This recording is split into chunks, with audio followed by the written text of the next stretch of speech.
Good morning and welcome to episode 52 of the Jaguar Report podcast. My name's Gus. I'm joined by my co-host John Shipley. John, happy holidays. Today's a big holiday, isn't it? Oh yeah. Birthday of the fiance. Happy birthday to Sarah. There we go. Getting a podcast shout out. Yeah, it's every day is a special day, Gus. That is trademarked, and yeah, that's the ad read for the week. No, it's hey, I'm proud of us, man. We made it to a second Friday podcast. I mean, who would have guessed? Who would have thought? I had money. Yeah. Yeah, man. Episode 52. Like I said, we're going 2 days a week now. 1 day reviewing the previous game, the next day previewing the upcoming game. This week, it's a big one, Gus. It is a big one. We got a division round rematch and a Week 10 rematch from last year. Jags went 0-2 against the Chiefs last year. They play Kansas City in Jacksonville this time around. But Lawrence is 0-2 against Patrick Mahomes in his career from both those games last year. Doug Peterson is 0-3 in his career against Andy Reid.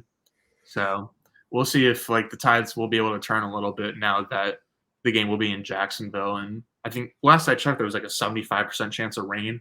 So yeah, from what I saw in the forecast, I think it's supposed to rain probably at the end of the game, fourth quarter-ish or so. Okay.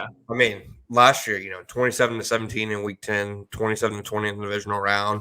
They weren't getting blown out, obviously by Kansas City. They were hanging with them, but you look back and you're like, how did the offense not, score more points in those games? But we'll obviously talk about all that. But, I mean, it's Week 2. We in the grand scheme of things, Week 2 games, they don't matter. September football games in the NFL, everybody wants to get off to a hot start. It'll pay off later in the year in terms of the playoff race and everything. But in the grand scheme of things, it's what you do in November and December, and obviously January is more important than what you do in September and October. But right, it still feels like it has a big game feel to it. Yeah, I mean, Doug said pretty much the same thing. He keeps asking do you guys have the roster to compete, and how do you feel about your chances and this and that? And he keeps being heavy sigh. Look, it's a long year. Injuries are a really big deal. And he did say this week though, it's not how you start, it's how you finish. So regardless of what happens with this game, he said that Coach Reid's teams always finish strong, not just in September, but especially closer to the playoffs is when they really turn it on. So I think he knows that even though this is a very big Week 2 game, it's not going to decide the season for either of these two teams. With that said, though, it is a very big game. It kind of feels like when New England came in 2018, doesn't it? Yeah, that was also Week 2, right? In a season opener. I want to say it was Week 3. Okay, I'm not going to look it up. No, it's not important. Not important because obviously things completely imploded after that game. I was going to say that one was interesting because they kind of crossed the barrier or whatever, or kind of did the thing by beating the Patriots early in the year. So then it was okay, they showed what they were supposed to show and that they're a legit team. But then that kind of crumpled in the rest of the year. It that was, I think, one of the biggest failures, the Doug Marrone head coaching tenure was he let them make that their Super Bowl. You can't do that, dude. Week 3, you can't put all your energy and all your emotion into a Week 3 game and then just be burnt out after. They basically thank God they were, for them that they were playing the Jets and Sam Darnold next week because they were just zombie walking through the next, games, and obviously went on to have a terrible season. Gus, the offense versus Chiefs defense. Yeah. We'll just start there. I mean, just overall, what are some things that you're really, going to be looking for? I think the first thing for me is just Chris Jones and him coming back and how many snaps he's going to play, how effective he's going to play in the snaps that he does play. Because he's a superstar player and arguably the best defensive tackle in the league, not named Aaron Donald.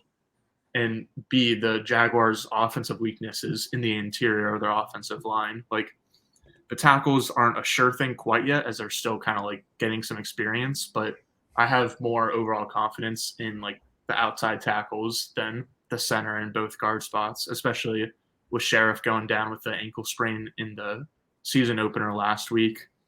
And then like DeForest Buckner and Grover Stewart just kind of like were able to control the interior for most of the game. And the Jaguars did have like a pretty good success rate, and they were able to like kind of like keep the ball moving on first and second down to like get into better second and third down situations. So it's not like they were like getting completely stuffed on every run play and like Trevor was getting pressure in his face like from the interior every other snap. But it's just like if there's one weakness on the Jaguars offense, it's probably their interior offensive line. So Chris Jones is like the big thing I'm watching for on the Kansas City defense. But for the Jacksonville offense, like Calvin Ridley, we've talked about him so much, but I think it's interesting that he had 7 of his 8 catches last week in the first half and then was pretty quiet afterwards. So like I almost wonder if the Jaguars were kind of like saving some stuff for week 2, or if like that's a little bit foolish to think. But I don't know. I think like Calvin Ridley, the connection between Lawrence and Ridley is going to take this team as far as I can, and that includes this week against the Chiefs. Yeah, I think the big thing with Chris Jones is obviously how much he plays is to be determined. You know, we talked about Nick Bosa, how much he played last week. You know, it seems like Jones will at least play like a decent amount of snaps this week, just from what people in Kansas City are saying. And what interests me the most about facing Chris Jones isn't just like that potential mismatch on the interior, which obviously, you know, even if the Jaguars are at full strength, you know, it's still advantage Jones because, like you said, it's like Aaron Donald, then Chris Jones, and then, you know, every other defensive tackle in the world right now. So, but the thing about Chris Jones that I think makes him so difficult is like there are a lot of edge defenders who can play inside, outside. There's not a lot of like interior guys who can legitimately be a dangerous pass rusher, both inside and outside. Right. Again, it's like him and Aaron Donald, you know, like he can legitimately line up like in a wide 9 and still, you know, be a top tier pass rusher. 268 of his 915 snaps last year were either at left or right defensive end. So that's, you know, over a quarter of his snaps were spent on the edge. So while, yeah, it's a mismatch for the guys inside, I think you're also going to see some of him against Walker Little. He gave Walker some trouble in last year's playoffs, and then some of him against Anton Harrison. So I think when you're facing Chris Jones, that's the biggest thing you have to account for is they can literally line him up over any, like they can pick who they want to pick on the offensive line basically because he can line up anywhere. Yeah. I mean, I think just like the movement in general and like the schematic part of it is also noteworthy just because like Spagnuolo, for the Chiefs defensive coordinator, usually saves his best stuff for kind of the end of the season and especially the postseason. But like, man, he's one of the best in the league at getting after the quarterback on 3rd and longs. So being able to kind of like control that interior and like, again, get into opportunistic 2nd and 3rd down situations is key for the Jaguars offense. Because if they just get into a handful of like 3rd and 8s and 3rd and 9s, then, I mean, the Jaguars struggled a little bit against Spagnuolo's blitzes last playoff for sure, and then a little bit in week 10. So just like staying ahead of the sticks is going to be pretty key in terms of just like combating both Chris Jones and Steve Spagnuolo. Yeah, no, absolutely. I mean, you mentioned Calvin Ridley, the big week he had last week. It like felt like going into halftime, you know, everybody was saying, okay, just keep feeding Ridley the ball, offense fine. They stopped doing that completely, kind of went through an entire lull really in the 3rd quarter. I mean, just knowing what we know about their passing attack, what the Chiefs have on defense, obviously L'Jarius needs a good cornerback. Trent McDuffie, you know, he lines up inside, outside. He's a really talented corner. Do you feel like this is a Calvin Ridley week? I mean, do you think Christian Kirk, you know, starts to get it on the action? I mean, which skill guy do you think, at least in the passing game, will be a focus this week? I would say I think it's going to be Calvin Ridley week every week. So outside of Calvin Ridley, I would say Evan Engram is going to be the guy that I'm looking at most this week. Took my bit. He's your guy too? Yeah, took my bit. Yeah, that's good. Maybe it's a bad thing. he'll float the dead. But I think the Chiefs are as well equipped as any team in the league to like handle a slot mismatch weapon like Christian Kirk. Yeah. Kirk had 2 like pretty solid games against the Chiefs last year, but those were also just like 2 games where he was the lead receiver for a team that was like had a good chance to beat the Chiefs. And it's against like a rookie cornerback in a lot of cases. Yeah, that's so. Like I don't necessarily think it's a Kirk week. I wouldn't be surprised if it's a Zay week based on the usage that he's getting. Like he's out there for almost every route and every snap. So like I think like any week could turn into a Zay Jones week just because he's usually going to get like the weaker outside matchup. But like I have the most confidence in Evan Engram being able to take advantage of Kansas City's tight ends and like we talked a little bit about the Jaguars getting heavier with their personnel in terms of like using 12 and 13 and 2 and 3 tight end sets more often. I think it was interesting last week. I saw a decent amount of 2 tight end sets that had Luke Farrell and Brenton Strange, where I would have expected it to mostly be Engram and Luke Farrell. So I think maybe like we see a little bit more of Engram on those heavy personnel and then like try to get Engram out in space against like heavier base packages is what I'm kind of predicting for this week. That's a good point, and that's something moving forward. That continues to trend. Whether that's because they want to save Ingram for passing downs because he runs the most routes on tight ends. I don't know. That's a good thing to follow. Gus, what would you guess? Okay, don't look anything up. Okay. So Evan Ingram played 2 games against the Chiefs last year, right? Yeah. What would you guess his stat line was in those 2 games combined? Give me targets, catches, yards, touchdowns. 11 targets for 8 catches and 80 yards, 90 yards, and 0 touchdowns. Okay. He had 10 targets, 8 catches, 45 yards, and 0 touchdowns. Oh, wow. So I was kind of spot on, but just like half the yards. I don't know like why my mind is warped, and I thought like he killed the Chiefs last year. Yeah, no, because I was trying to think, there's not a touchdown. I can't remember a touchdown because there wasn't one that happened. I remember like one in the divisional round, one like third down where they just like did the same mesh play they spammed over and over, and the Chiefs didn't cover him. I was like, everybody in the stadium knew that's the play they were doing. But yeah, Ingram is still my pick too. I don't know. He had one of the best yards per route ran last week. I know he only really had the one big play, but he's obviously like a focal point of their offense, like in general. It feels like any week where he gets fewer than 5 targets is more of an anomaly than anything. Mm-hmm. So I think like last week against the Colts is probably like a solid like floor type performance for him. 5 targets, a handful of catches.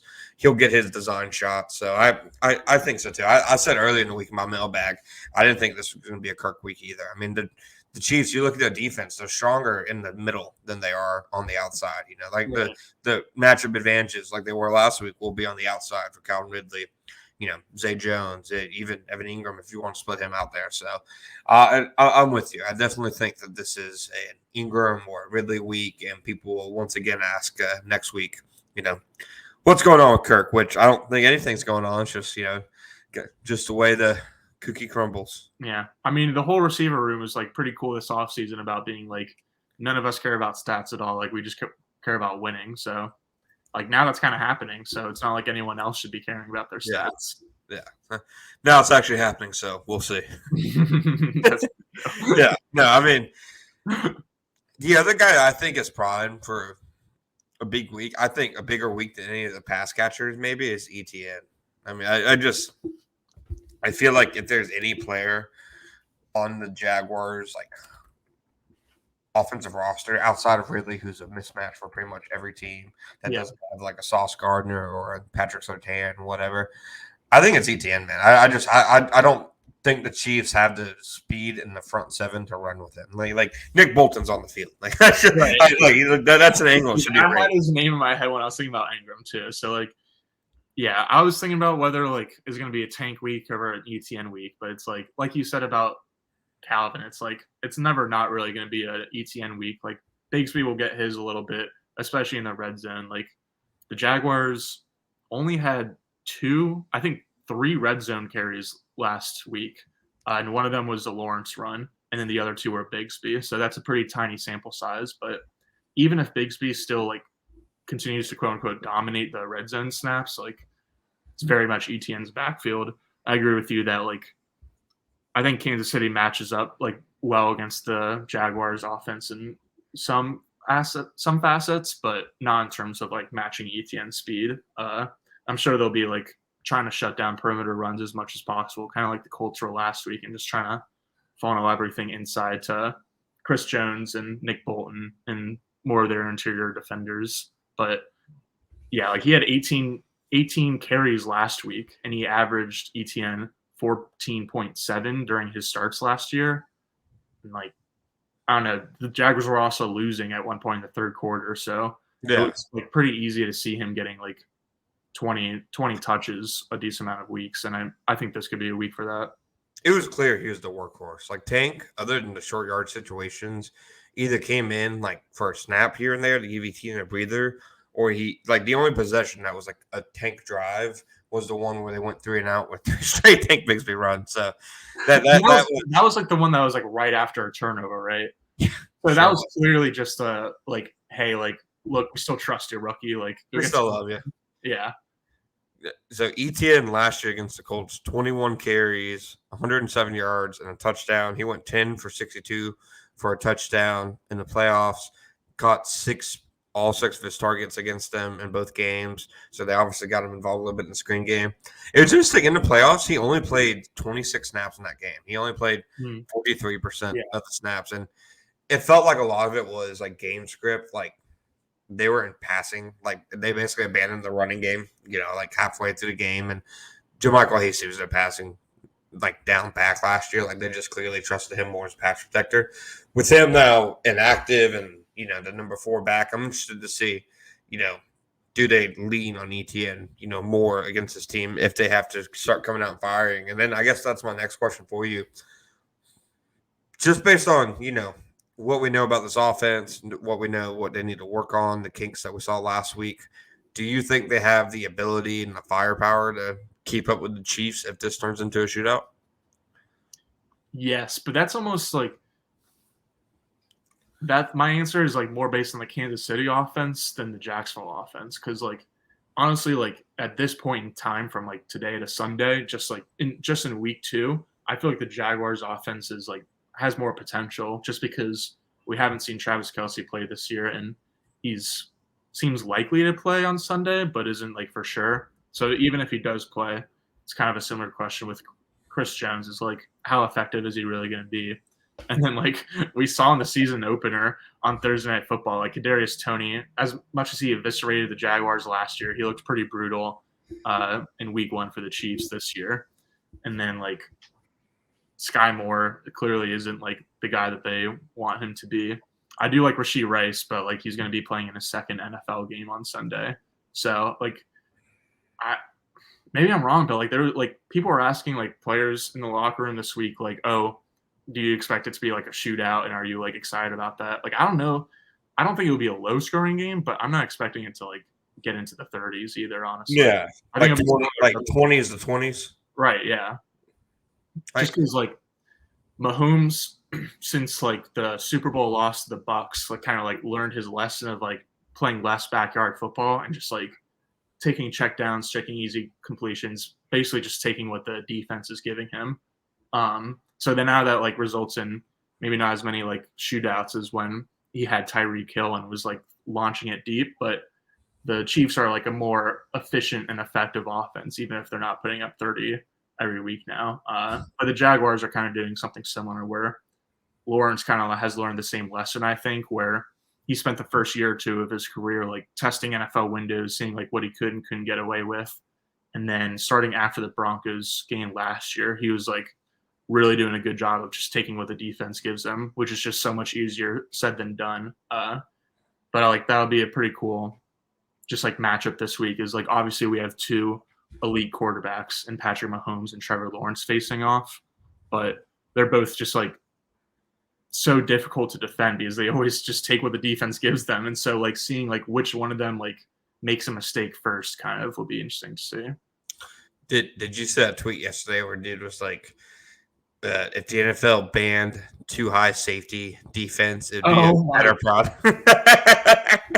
What are we talking about? Kansas City Chiefs tweet. Yeah, that is. I'm with you. I think it's more likely, for the game, like you said, to be the 20s to 20s, just because the Chiefs' weapons outside of Kelsey, they're straight up bad. Like Yeah. Scott Moore to me was such a weird evaluation. Like people, like fans, were legit tweeting at me like to take him in the second and stuff. And I know he ended up going in the second, but like he has one like the smallest catch radiuses in football. Like there's only so much you can do with that guy. Like he literally, like you saw it in the 4th and 25 last week when he couldn't catch it. Like you literally just could not get that dude the ball downfield. That was still the best highlight of the season so dude, far. Yeah, man. Bro. Like he gives you literally zero like room for error as a receiver. So I'm with you. I do think it'll probably be closer to that. We will be right back. Cover up the defense after this ad break. All right, Gus. We talked about the offense. Now we're on to the defense. How many sacks, Jawan Taylor versus Josh Allen, Trayvon Walker? How many sacks did the Jags get against their old friend? How many sacks do the Jags get in total, or specifically against Jawan Taylor? Specifically against Jawan Taylor. 0 counts as an answer. Yeah, let's hear it. Come on, let's put your feet to the fire. Zero. I mean, this is like partly a Patrick Mahomes question because he's so good at zero pressure. But like Jawan is good, and like I don't know the whole thing. Like apparently the NFL refs are gonna like be shutting down the early jump start, even though he's been doing it in his entire career. Like he plays one game for the Chiefs, and now the NFL is changing its rules. All right, Gus, I want you to get the board out. Get the notes out. Get the notes out. Okay. There will be 0 uptick in penalties against Jawan Taylor and other offensive tackles. They sent a memo, whatever, and stuff to referees.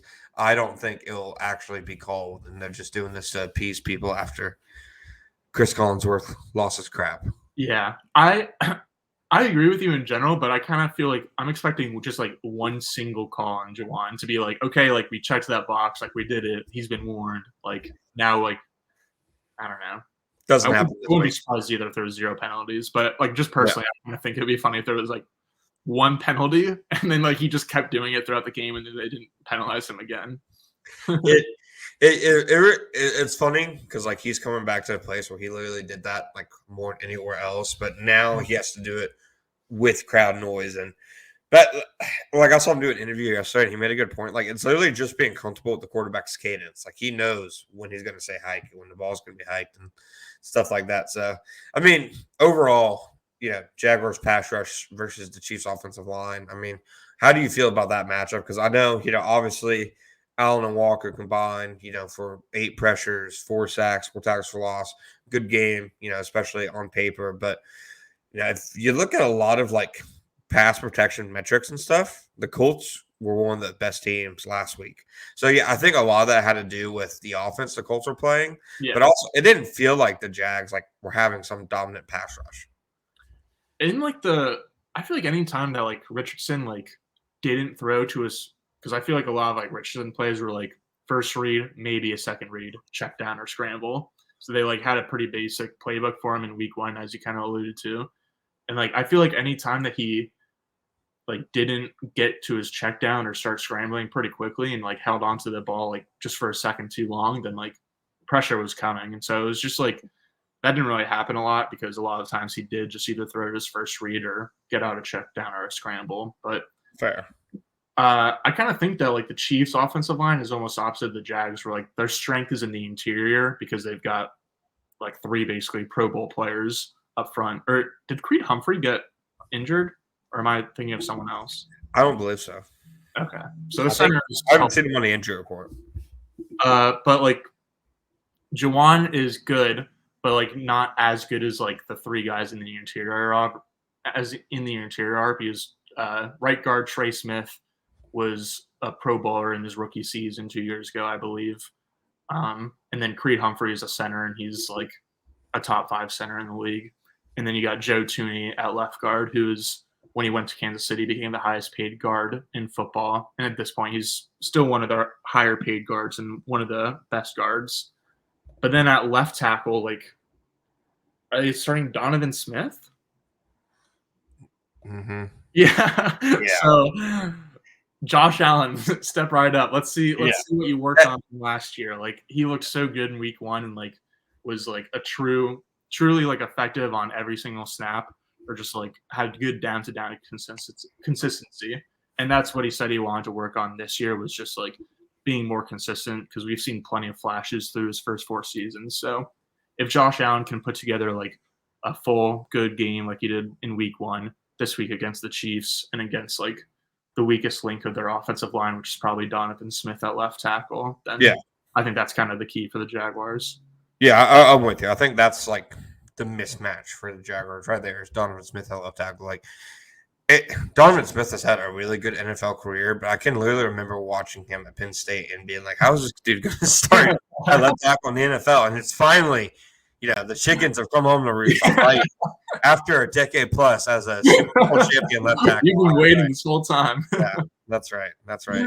And I think like a big thing, for the Jaguars too, can be that they can almost make the Chiefs, one-dimensional in a way. Because, I mean, you look at the Chiefs running game, obviously, they have former first-round pick in CEH. They have Isaiah Pacheco, but they finished 27th in rushing success rate, last week. There's only, the Bengals, Texans, Colts, Raiders, and Saints were, less efficient on a down-to-down basis than they were as a running team.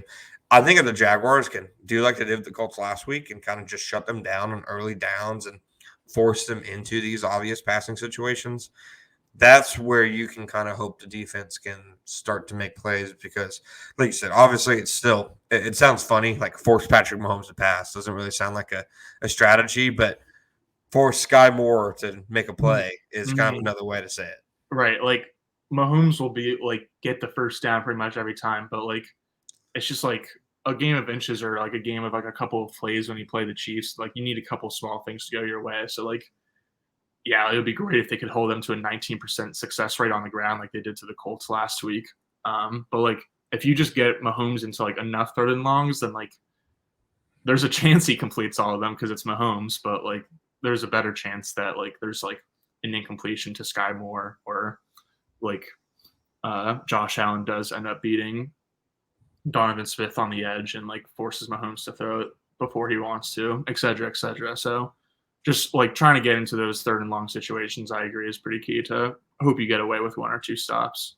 Yeah, absolutely. And like, I don't think the Chiefs have the juice at running back. Like they kind of like the Colts last week. Like, obviously they have a better running back room than whatever the hell the Colts trotted out in week 1, but it's still like they don't have a guy who, in my opinion, is really like going to scare you. Like, if I like let Isaiah Pacheco, like try to beat you is basically how I see it. I mean, Pacheco kind of beat the Jaguars in the divisional round last year, though. Did he?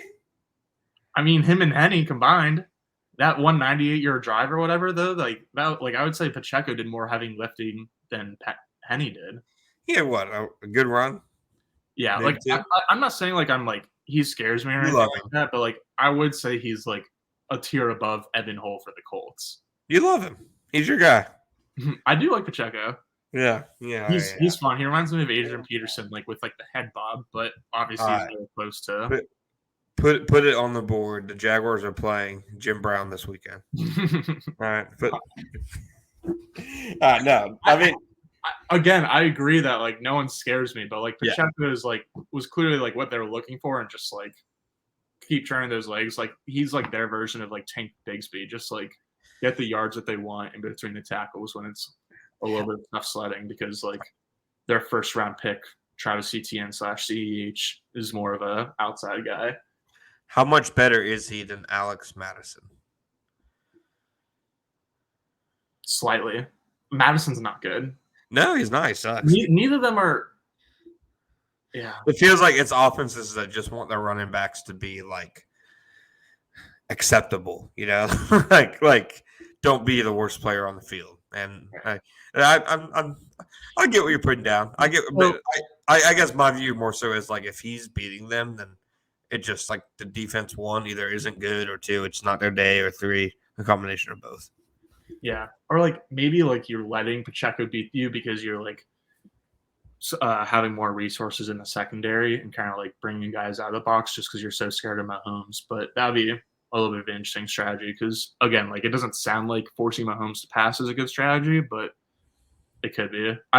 One scheme thing I wanted to mention though is like how I mentioned the heavier tight end packages with the Jaguars. Like a lot of where they get that from is from the Chiefs. Like the Chiefs eviscerated the league last year out of 13 personnel because they would have Kelsey and then two other tight ends. And then when the defense came out in a light package with a lot of defensive backs, they would just run Pacheco like straight down their throat. And then whenever the defense came out with like a bunch of linebackers to match the tight ends, then you've got Kelsey plus like these. I mean, Blake Bell is just a blocker, but Kelsey and Noah Gray are both like good enough like athletes, especially Kelsey, obviously, to like take advantage of those mismatches. So like last year, like Mahomes averaged like 13 yards per attempt on like 13 personnel plays, and like the league average I think is like usually 5 or something because it's usually just like a dump off to the fullback or something or to like the blocking tight end. So like for both sides of the ball, for both offenses, I'm looking at like when the offense gets multiple tight ends onto the field, like whether they're running or passing and like how successful they are out of it. I think the Jaguars also, like to go back to the Jags offense for a second, it seemed like they ran a lot out of 12 personnel. Yeah. And like again, you didn't really see Engram on a lot of those snaps. So specifically, I'll be interested to see like if Engram gets in on those heavier personnels and they pass more out of those. Yeah, it did kind of seem like they were telegraphing their hand last week when they came out with a heavy formation. Okay, we're not going to like throw out this, like basically last week they just ran out of it. It seemed like. Gus, I know you and I talked about it individually some earlier in the week, but like the book on Patrick Mahomes, like now is like don't blitz him, try to play too high, have as many guys in coverage as you can, force him to beat you that way. Mike Caldwell's like entire like philosophy on defense is literally the exact opposite. Yeah, you saw like a ton of exotic blitzes last week against Anthony Richardson, but when you go back and look at it. It didn't seem like that was their strategy, against the Chiefs last year was the blitz. It seemed like they kind of did what the rest of the league did and tried to at least keep everything in front of them. Mm-hmm. Yeah, I think that like I was talking to you a little bit earlier this week that I think last year the Jaguars tried to like mix up what they were doing on the back end and the coverages more so than we did in the front end. But like going back to like Brady, like it was always like, oh, the book to beat Brady is like have an awesome 4-man rush and then like sound coverage. It's like, yeah, like that's just like a perfect NFL defense though. It's like it's good to have a defensive line. Yeah, that's what everyone wants. Like that's why the Jets and the Cowboys and the Niners are like the top 3 defenses in the league is because they have like insane 4-man pass rushes. And like, yeah, they can do other stuff out of it. But so like this week, I think we'll see a lot of like 4-man rushes from Mike Caldwell and trying to like just have more numbers in the back. But I think one like kind of twist that you'll see is sending pressures and simulated pressures as opposed to just like the 4 down linemen are just like getting up and going and rushing the passer because like what they did a couple times last week in a decent amount last offseason was have those like double A mug looks where like both middle linebackers were basically like lined up over the center.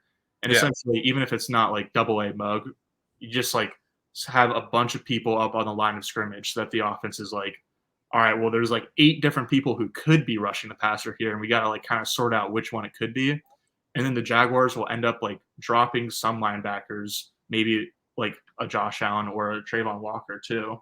And so they'll still end up bringing 4 and having 7 in coverage, but it's just like coming from different angles. So I think that's where you can kind of see where you might see like Mike Caldwell's philosophy of like attacking from different angles matched up with like the correct philosophy of don't send too many pass rushers at Mahomes. Cause if you only got 4 or 5 people in coverage, then like he's going to mess you up. Yeah, absolutely. And I think that's definitely like the key thing is trying to minimize like the damage. It almost feels like with Mahomes, like teams are kind of like waving like the white flag, like they're like we're gonna try to get him down, but we're not gonna go all out. And if we can't sack him a ton of times, and like I said, just kind of keep everything in front of you. I'm interested in Trayvon. We talked about it earlier in the week, like how many snaps he's playing. He played 85% last week. I asked Mike Caldwell about it yesterday. Yeah, that was good. He said he's a young guy, and the thing about young guys, they start to learn how to take care of their body. He went through the last season. Everybody talks about how long the season is. Well, it's long when you haven't been through it before. Once you're through it, Now you understand how to take care of yourself, prepare for it. He's a young, strong guy, and he'll be up for the test. Put him out there and let him go. I.e., he will continue to play about 85% of the snaps. So Draymond Walker's going to be tired Sunday, man. He's literally going to be chasing Patrick Mahomes for hours and hours and hours. It's literally. Who do you think is, like, defensively the biggest key for them this game? For me, I think it's one of either Devin Lloyd or Andre Sisco for very different reasons. Like, it felt like last year Andy Reid like really put like the bullseye on Devin Lloyd. Like a lot of the big plays were specifically like schemed to, okay, let's pick on this guy. Yeah. And Lloyd didn't have a lot of moments like that last week, but he was also playing like, a rookie quarterback in his first start in a gimmick offense compared to, the best, arguably the best play caller of a generation and, the best quarterback in the NFL. So I'm interested in that. And then also, I mean, Andre Sisco, like we've already, gushed about his play against the Colts, but if they are going to stop Travis Kelce and stop like the Chiefs, like intermediate game, I think it's kind of starts and ends with Sisco's performance. Yeah, I totally agree with the Cisco point, but like 33 is like without a doubt the player that I'm watching this game. I didn't watch him a ton against the Colts, but like someone asked me, like comment under my Cisco video tweet, like, how do you think Lloyd did? And I was like, well, he had a target on his back last year against the Chiefs, and just based on what little I saw in week 1, like I don't think that'll change. The thing is, like, especially week 10 against the Chiefs last year, It's not like the Chiefs were like, okay, like let's try to like move Lloyd this way so that we can like get a play going this way. It was just like, no, we're coming straight at you, dude, and we dare you to stop us. It's like when an offense like does an outside run at a cornerback and they're like, we're just daring this cornerback to tackle. It's like the Chiefs were just daring Devin Lloyd to make a play, and we'll see in week 2 because like I would be surprised if like that wasn't the Chiefs' plan, at least to start the game, is like to test Lloyd and see like whether or not he's still kind of like the soft spot in the defense. And then if he's not, then we'll see what like the next step is. But if he is, then like you can kind of expect the Chiefs to run towards his side run and pass towards his side for most of the game.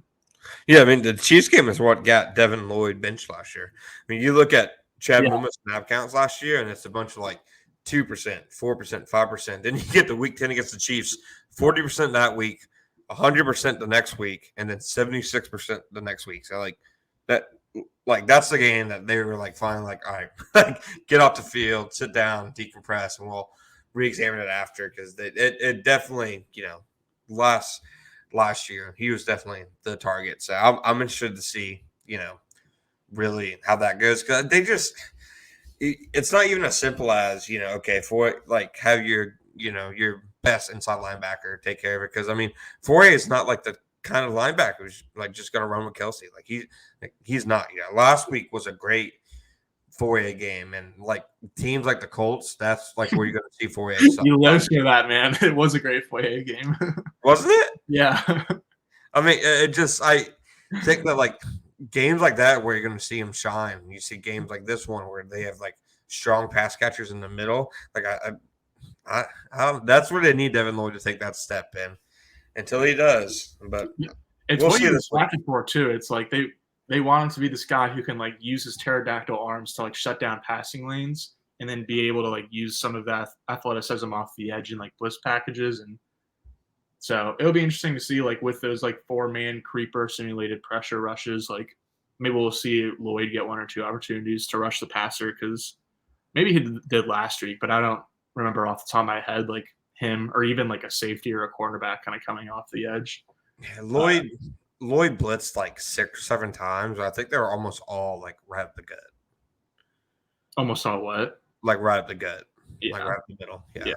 So it'll definitely be one to watch. And this really feels like out of the first 4 games, like the week, like dang, for them, like it must sting not to have like Devon Hamilton this week. Like he just you look at like what their interior line to the Colts last week, and you're like, damn, dude, they don't even have their arguably the best player out there, and they're able to, kind of dominate the running game. Once they add him back, I think it'll just take that defense to another level. And this really feels like the game right now where it's like, dang, it's really sucks for them not to have him out of their first 4 games. Gus, we will be right back after this ad break to give our predictions. All right, Gus. Prediction time.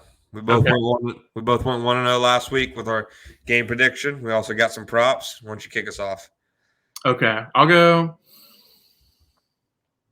I'm trying to decide if I want Ridley receiving yards or receptions. Do you see?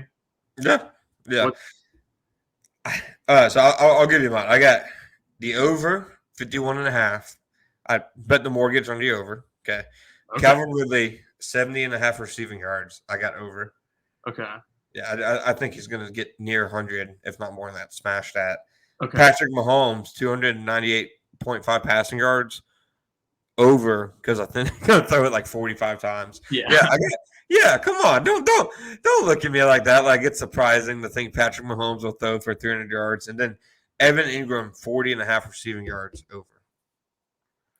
I like all of those. Like, yeah, because I was thinking Ridley yards or Ridley something, and then Ingram something. Look at that. Darius Toney, anytime touchdown scorer. That's gonna be mine. Justin Watson touchdown. Because I know you love the player so much. I'm gonna say Darius Toney, anytime touchdown scorer. It's a long shot, so you can't.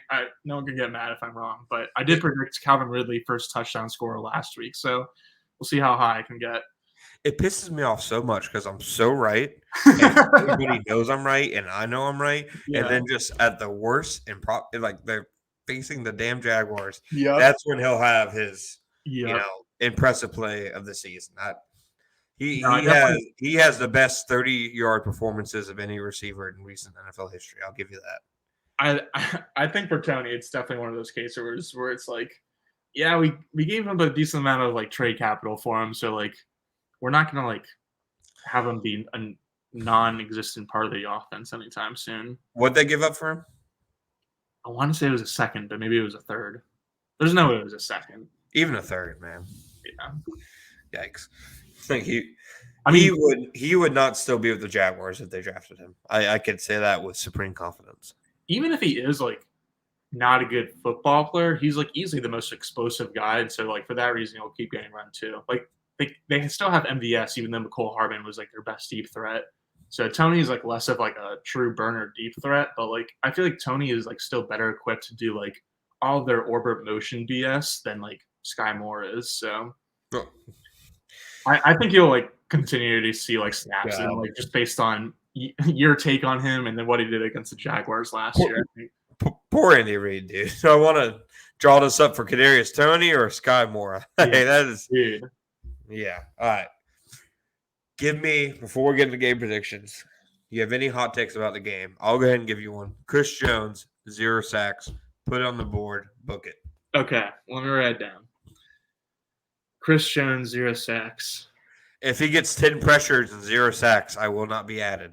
The hot take is sacks. I don't care if he pressures Trevor Lawrence on every drop back. If he doesn't bring him down, I'm smart.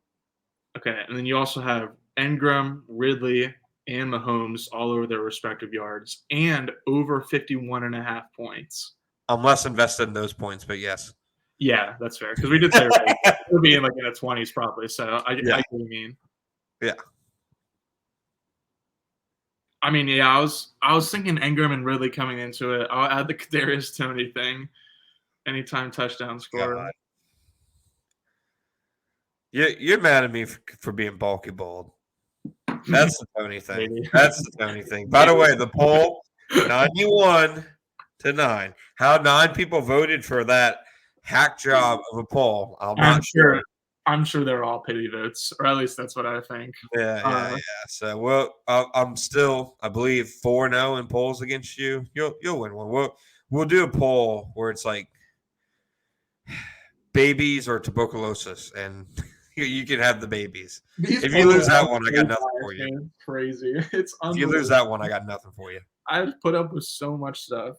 Yeah, I got several texts from people saying they love the bulky ball. They love it. They love your fight against my lack of logic. So Okay, well that's good that the people like it, but I I guess mean, I'll hand out people pick for this week. My hot take is just that the Jaguars win outright. I think my favorite bet is Jaguars money line. I think the Chiefs are a better team. If the same circumstances with Chris Jones and Travis Kelce, and then it being in Jacksonville and all, if it was week 19 if this instead was of an week important 2, game, I yeah. would pick the Chiefs. But again, Lawrence is 0-2 against Mahomes. Peterson is 0-3 against Reed. Both games last year were in Kansas City. This one's in Jacksonville. Their two best non-Mahomes players are kind of questionable to play. So I just feel like everything is kind of going in the Jaguars' favor for this specific week, and I can already see the headlines next week. They're going to be so annoying. It's the Chiefs 0-2, they're in trouble, Super Bowl hangover, and then for the Jags, it's there's been plenty of national analysts and media kind of hopping on the bandwagon, being ooh, Trevor Lawrence could be sneaky MVP, trying to get their little Jags piece of property, and then if when the Jags win this week, oh man, they're gonna be a national favorite, and it'll be fun to see people hop on the bandwagon, I suppose. I got Jags 30, Chiefs 27 for the same reason you said. If this was for lack of a better term, important game, I think the Chiefs would win. But it's week 2. The Chiefs, I think, can be the rare team where 0-2 doesn't really matter. They can literally rattle off 13 wins in a row. Yeah, because that's why I was saying the 0-2 Super Bowl hangover headlines for next week would be annoying, is because they won't matter because the Chiefs are so good. Yeah, so I'm with you. Gus, you got anything else? Dang, boy, if you predicted the Jags to win too, I feel like I got to come up with another hot take, but I don't want to force it. I'll make sure I get prepared next week. Exactly. Yeah, 2 shows this week. That's crazy. That's wild, man. 2 shows. Hey, we did it. We did it. Nobody, specifically me, thought we could or would, but we did. Just goes to show you what a tiny little bit of work ethic will get you. You think someone asked me what will Peterson do differently this game to get a win? And I was I don't he already tried an onside kick last year. What's he gonna do differently? The only thing different is that Lawrence can throw to number 0 now. Yeah. But I was trying to think of I don't know, thinking of a hot take of Doug throws the first coach's challenge, but I don't even know. It's just Calvin Ridley, now's your time to announce yourself. That was a sick sentence.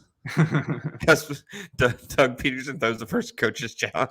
That was a sick sentence. Yeah, I know. No, it's terrible. I agree. It's I was just trying to think of a hot take, but yeah. We'll work on that. We're gonna work on that. All right. Okay. Oh no. I thought because I knew I had one in my head that was Calvin Ridley. Calvin Ridley, Offensive Player of the Year. Okay. I have real money on it too. I don't know if I should say that, but I mean, he's okay. Let me adjust my hot take. Calvin Ridley will earn Offensive Player of the Year votes. Is that hot enough? Slightly cooler, but still hot. Still hot. I mean, Jalen Hurts hasn't started out too hot. Justin Jefferson, I know he's played well, but he hasn't caught a touchdown. I could see it. Thank you for bringing the heat, Gus. We appreciate it. We were cold. Yeah, I knew I had to. I wasn't just going to let this podcast simmer out. Exactly. We were cold, and you warmed us right up. I'll try to do my last Calvin Ridley thing, though, because we've just been doing so many Calvin Ridley is good predictions. Next week, I'm going to have a hot take that he's going to break every receiving record the league has. But the other one I was thinking of is he's going to break every franchise receiving record. I don't even know what they are, but if he knock on wood, health is the only thing standing in his way. That's it. 100%. And if he even has an ingrown hair, I feel like they will take all precautions. They know he's there. He's their guy. Yeah. So all right, I got the hot takes out. I think we're good. Anything else? No. Got off your chest? Well, I'll talk to you on Tuesday afternoon. Yes, sir. Tuesday afternoon. Thank you guys for joining us, and we will be back.